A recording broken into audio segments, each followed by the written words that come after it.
Hey guys, welcome back to my channel. This is Ciaran Gaming here, and today I'm going through the 4 units that we'll be getting in the upcoming banner, the changes that we'll have. I'm actually quite surprised that I managed to finish this recording as early as I could.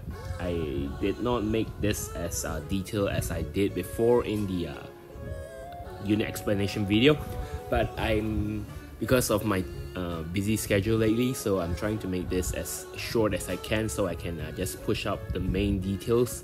So the first one we'll be getting is Ciaran with his new LD and BT plus. So Ciaran all in all has a very good supporting kit within him. He's a battery unit. He has battery in all of his skill 1, skill 2, and his LD. Only the EX, if I'm not wrong, doesn't have the battery, which actually works really well with his BT effect. His new BT now does a lot of supportive aura to the party. It does the overflow up. It has a very huge amount of brave gain up, which is 50% if you did BT plus him.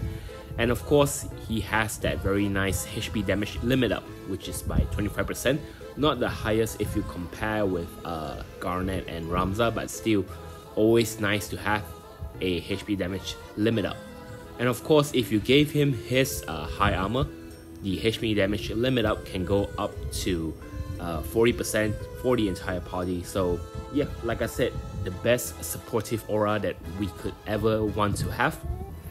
Also note that since Ciaran have a lot of brave gain in between his HP dumps on all of his attack, it is actually his BT effect actually synergizes really well with his kit.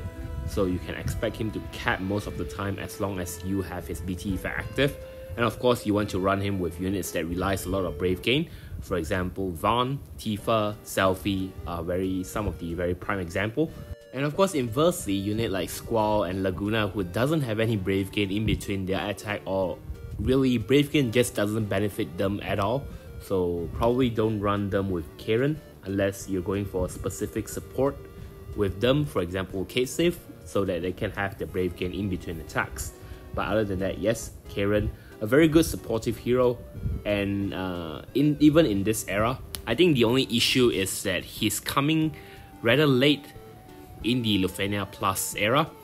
We are finishing Lufenia Plus soon and entering into the Shinyu era, and by definition, Ciaran is still good during the Shinyu era. I think the only unit that actually replaced him as a brave gain up supportive BT plus unit, which is Charlotta.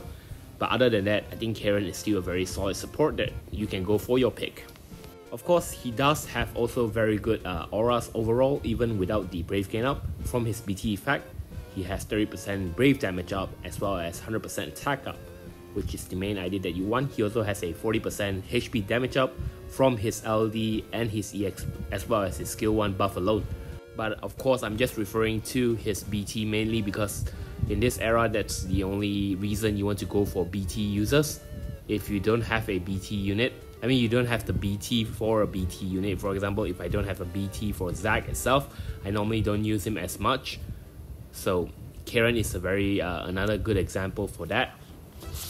And of course, the BT plus user that comes along with Ciaran's BT plus is actually Vaan. Vaan doesn't get too much rework in his kit. If I believe correctly, the only changes is he get the plus version of his attack a lot earlier. I think the second use of the attack now grants him the plus version, which is really nice, of course, because Vaan always has the issue to having to stack up his attack, like having the needs to actually pump up a user's skill 1 and skill 2 first to actually get more. So now making it earlier to gain the best version of its attack is always nice, so he doesn't have to recharge it. His EX does get an upgrade as well with 3 HP dumps with 50% splash, but it's not really the button you really want to click since his best damage dealing button is still his skill 1 and skill 2. His LD also get the upgrade of a 6 overall split HP attack, but like I said, you only use his LD to gain the free skill, where you would actually pop it all on his skill 1 and skill 2. Vaan of course also get his BT plus with now an additional effect to the entire party with Brave and HP damage up, as well as Brave and HP damage limit up. A 20% to be specific for all of them, as well as a 20% Brave gain up to the entire party.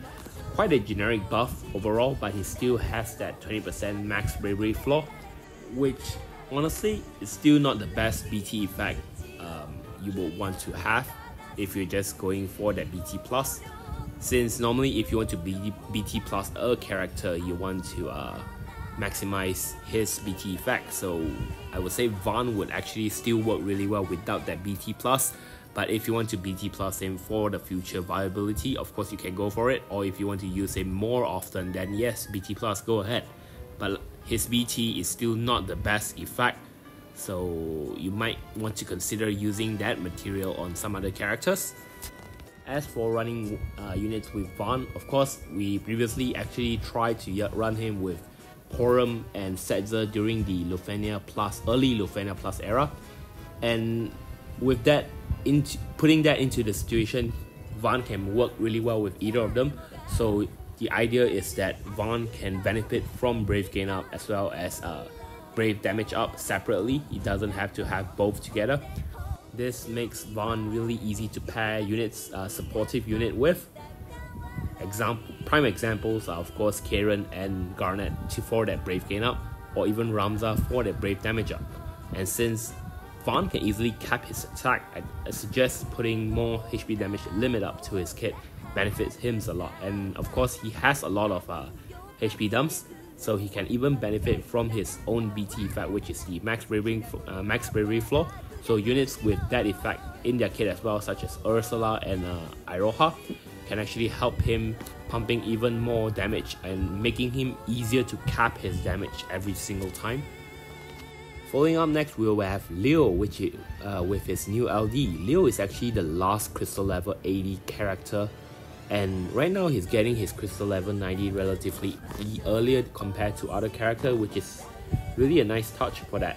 He doesn't get too much rework in his original skill. He always has that good utility, so they're just giving more HP dumps to his kit.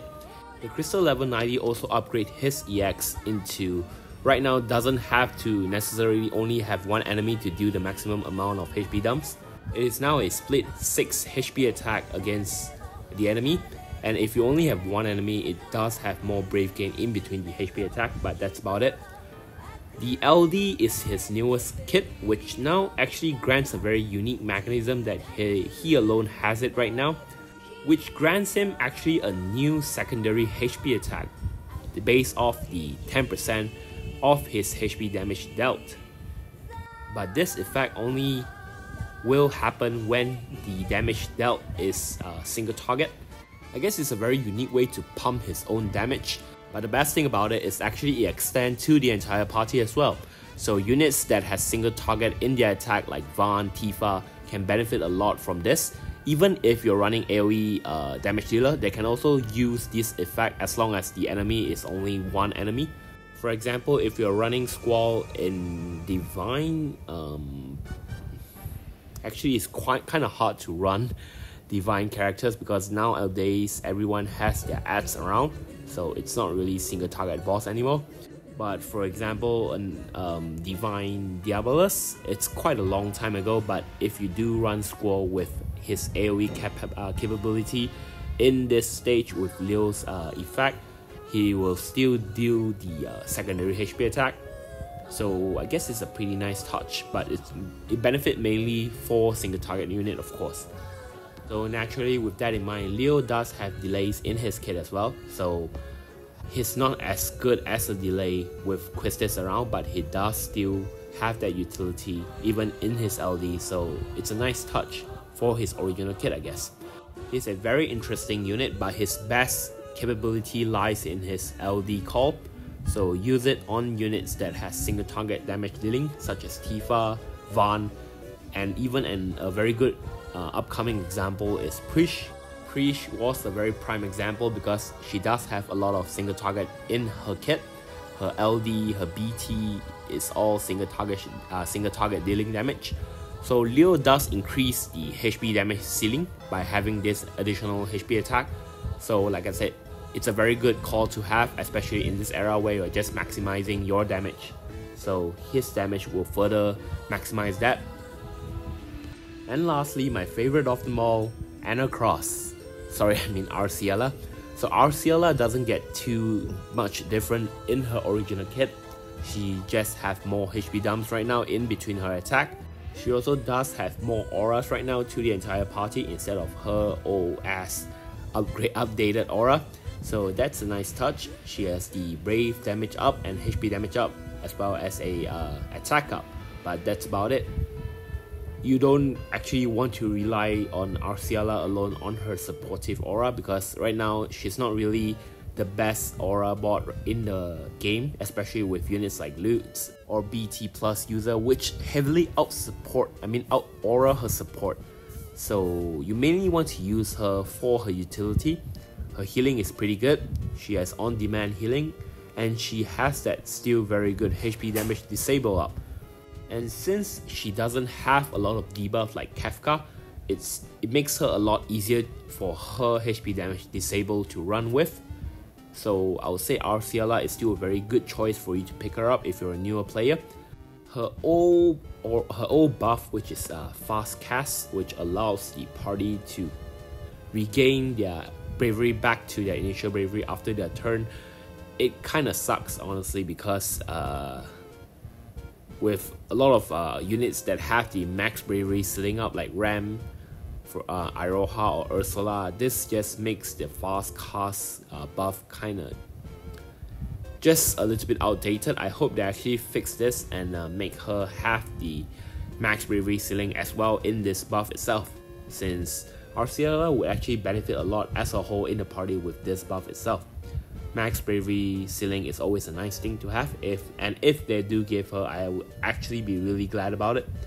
Arciela, like I said, she doesn't have to have a lot of upgrade. She was already good before with her utility, and she's gonna be even better right now because she's gonna be more relevant just because her attack is not bringing the entire party down during her turn. Oh, and the last thing about her is the capacity break debuff. Honestly, I think the debuff kind of sucks because of the idea of it just preventing bravery gain, where you can gain access from units like Yuffie's EX, or even Setzer's freeze or Kater's freeze would actually be better than this debuff itself. But the only good thing about this debuff is that for each LD, they actually last for 8 turns, and the debuff itself is framed, so it's harder to fall off. But other than that, I don't see this debuff being any more relevant, especially in this current era. So I hope they do fix this as well. But all in all, like I said, Arciela is always good before, so I would just be glad to use her again. She can solo Transcendent 1 left here with the right call, if I recall. So if you want to have her for Transcendent, it will be a wise choice as well. As for unit to run with Arciela, since she's a support and she does heal the entire party, just run her with some damage dealing unit. She doesn't have Brave gain up despite her kit having a lot of Brave gain in between the skill. So if you want to maximize her own damage, you might want to run her with Brave gain up unit. Otherwise, you can run her with units that doesn't have to rely on Brave gain up to maximize their own damage. But like I said, the main idea of using Arciela is always her utility and not her aura. Anyway guys, so that's it for the video. This time it's a little bit short than before, but I'm glad I actually managed to pull up some of my ideas about these 4 characters before tomorrow. Tonight for some of you guys. But anyway, do you guys prefer this version, or do you guys prefer the previous version where I go into details on all of their attack and their buff? Or do let me know about it. Or maybe I'll just make a both series, like a mini or a long version series if I have the time for it. But for now, I think this will do. I hope it's enough, and I hope it actually helps you guys in determining whether or not you're going for any of these 4 characters. I myself, like I mentioned before, only going for Ciaran in my alternate account, but I'm going for Leo in my main. So because my main has a lot of characters, and I try to maximize the BT effect of every characters in my main, so I can showcase how different with this specific call or with this specific characters. But yeah, like I said, Leo LD call will be a very good example to raise the HP damage ceiling, so I'll be going for that call in my main account, but I'll be going for Ciaran's whole kit in my alternate. What about your plans? Will you be pulling for any of them? I like Ciaran Vaan BT though. I might BT plus him, but we'll see how it goes. I already have his blue armor, so that's a huge upgrade. I mean, huge plus for him, but we'll see how it goes. So anyway, thank you guys again for watching, and I'll see you guys in the next video. Cheers.